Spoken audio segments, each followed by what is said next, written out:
You had saved for years to make this trip happen, to finally stand in Washington, D.C., where history came alive. You dreamed of walking the grounds your history books had immortalized, to see the monuments where the nation's founders once stood. Then came the surprise, a ticket to tour the White House itself. It felt like fate. Arriving, you were eager, expectant. But something was off. The monuments, pristine in photos, showed wear and neglect. Stains marred statues, trash lay scattered, as if hurriedly hidden rather than collected. The green lawns were patchy with yellow, the trees looked sickly, and the usual throng of tourists was replaced by pigeons resting atop the memorials. The wealth and elegance of some residents contrasted bitterly with the fatting grandeur around you. Only the most famous landmarks seemed spared this decay. You reminded yourself tomorrow was the day, the White House tour, the mystery you had been chasing. You have watched countless documentaries, Ghosts of America, White House Spirit, and eerie tales of Washington's hauntings. But one story gripped you most, the sealed room inside the White House. A wall that concealed a doorway, covered up as if to hide its very existence. Past visitors were given vague excuses, but your old high school history book had an old floor plan showing the room led downward. Rumors spoke of underground chambers, not escape tunnels, but something else, something purposely erased from records. The documentary led you to ancient letters and journals. One entry from a witness to the Founding Fathers' time chills you. Mr. Washington was up late, with Jefferson, Adams, Franklin, Hamilton, Jay, and Madison. He insisted this room be finished first, even before the White House itself. Under cover of night, we carried fragile items down into the chamber. We weren't allowed to see or arrange anything. Then a funeral carriage arrived, and we were told to leave. The last I saw, all 7 men stood by the carriage, as if guarding what lay within, waiting for us to depart. Whatever they hid, it was a secret they guarded with their lives and darkness. Now here you were, stepping inside the White House. The tour was everything you dreamed of, rich stories, vivid history, until you saw it, the wall. 2 columns stood like sentinels where a door once was.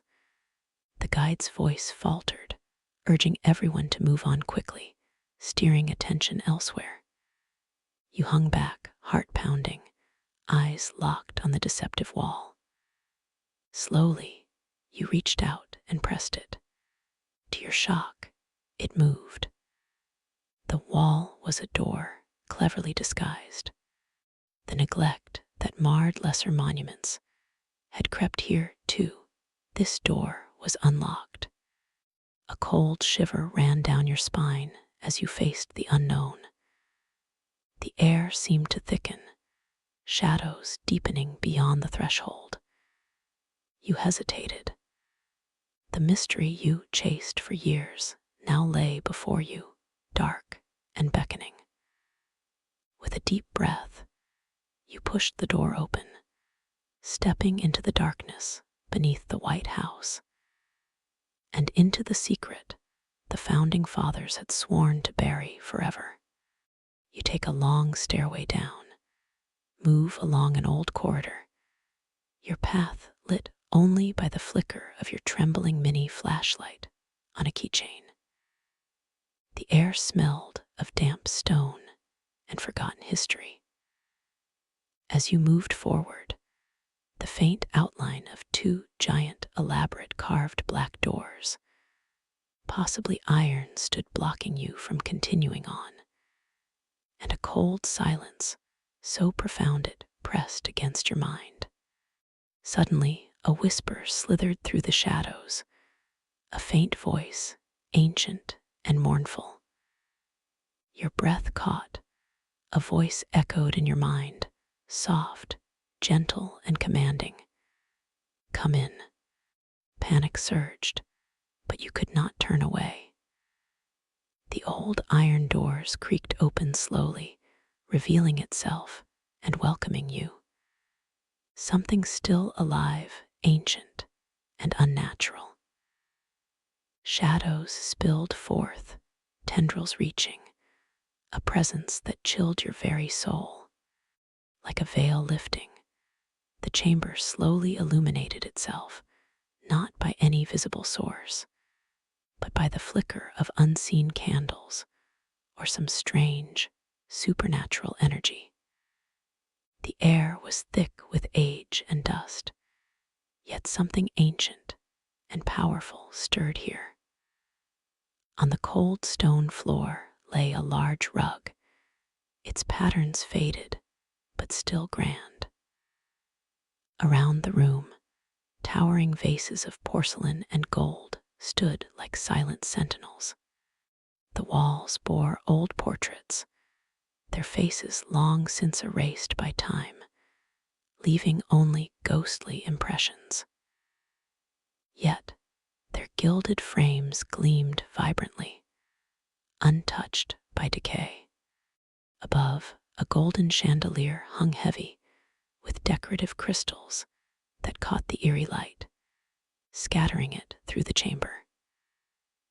Red satin drapes framed a vast, gold-tinted mirror on one wall, and as you looked, your reflection stared back, real and alive amidst the shadows.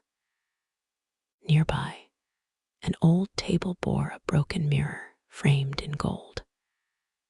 A jewelry box lay torn open, its diamond jewels dangling freely, while pearls were scattered like spilled secrets across the floor. A velvet mat displayed a hairbrush and delicate, old-fashioned ladies' toiletries, relics of a forgotten era. Underneath, the chandelier stood a large piece of furniture draped in red fabric, studded with real diamonds, rubies, emeralds, and other precious stones, worth a fortune beyond imagining.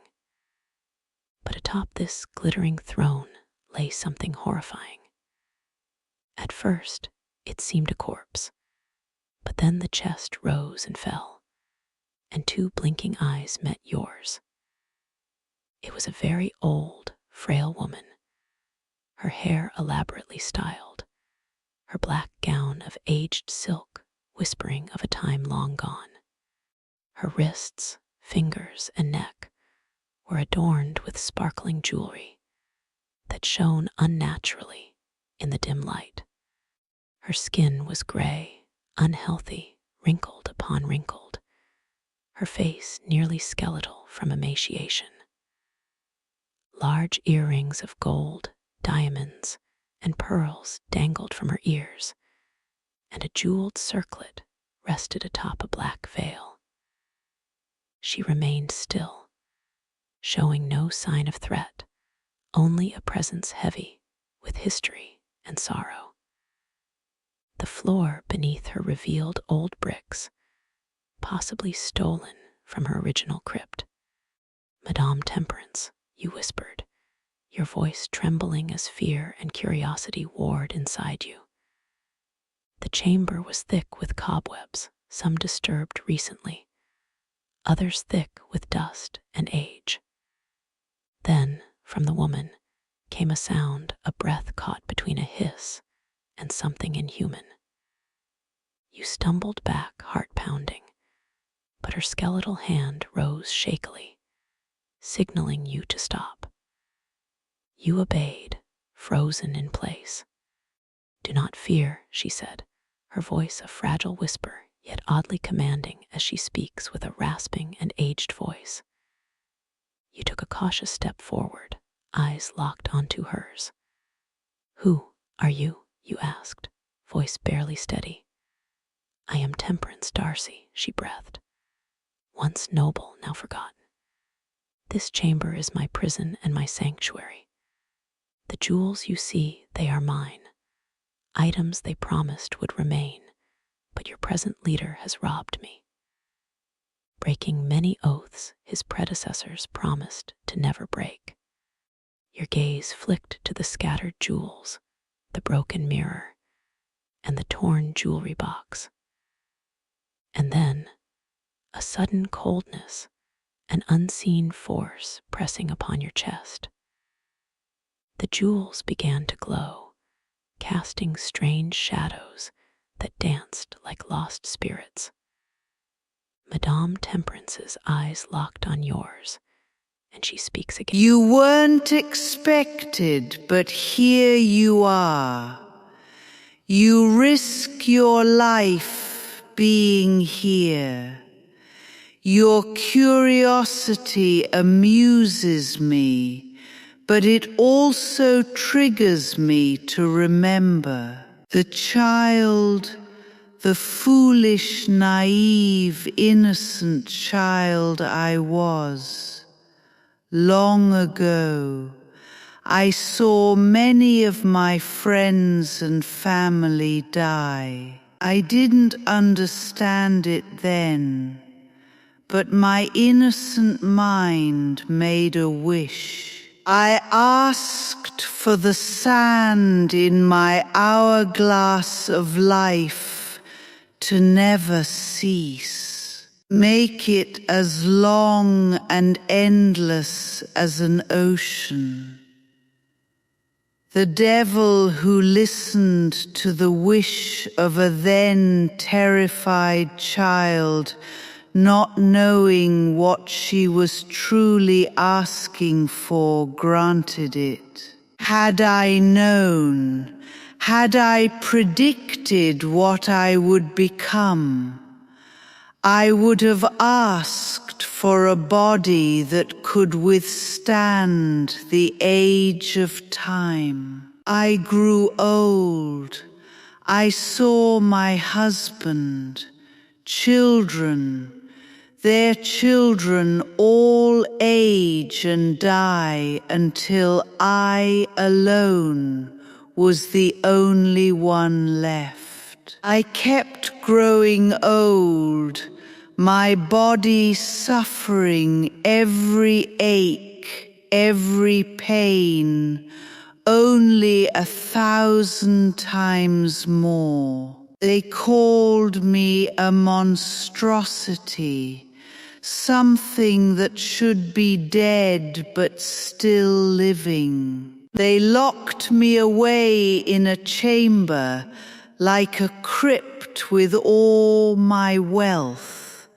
Every piece of jewelry, every pigment of gold, until a shaman came and graced me with a blessing I refused. In the end, I became a charm, something of use, something that benefited others, but kept as a disgusting secret, forever locked away. I was taken, along with the precious relics of jewels and gold you see all around me and on my body. I saw them, the 7 key founders of the nation. They stood around me like mourners, all asking for a blessing in the succession of their nation. It was then I realized my chance. I told them all that they would succeed in achieving their dream, that they would win the war, cement their legacies. In return, they must make an oath. John Adams, Benjamin Franklin, Alexander Hamilton, John Jay, Thomas Jefferson, James Madison, and George Washington all signed it. It's now possibly displayed under glass in some museum now. But fortunes can always become misfortune. Should any of them or their successors ever stray from the oath or break the promise to the nation that they've built, the successful victories in wars would end. The alliances between friendly nations would deplete and vanish. They would be isolated and at the mercy of the people they betrayed, and I would be released from this bargain to at last be free to become one with the earth. My treasures they consider relics and charms of good luck, all reduced to ashes and decay. Nothing of me shall remain. In other words, upon breaking their oath will be my salvation. My soul shall at last be free, and the curse created by the little girl I once was shall finally be broken. But that wasn't all. From the ashes of the aftermath, when the one who broke the oath falls, a new chapter shall be born. Those who betrayed the nation shall all be removed and replaced.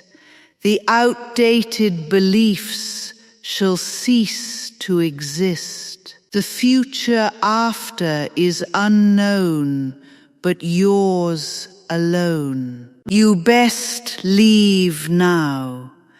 Leave while you still can. Should they find you, they will kill you, especially with what you now know. Leave now. However, should you escape and no one ever finding out you were ever here, you'll never be the same again. You're now cursed with the knowledge of your nation's future. You and all who call this nation home is cursed. Remember this warning from Madame Temperance. You stumbled back, heart pounding, the room spinning.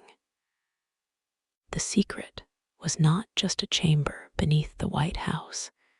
It was a prison for something terrible, sealed by the founders themselves. With trembling hands, you slammed the door shut, the lock clicking into place as if by unseen hands. You fled the corridor, the sight you shall fading into only memory, but never fully gone. Outside, all seemed trivial compared to what lurked beneath. Back in the sunlight, you understood. The White House's true history was not just in the grand halls or polished monuments, but buried deep in darkness, a secret kept alive by shadows and silence. Some mysteries were meant to remain sealed.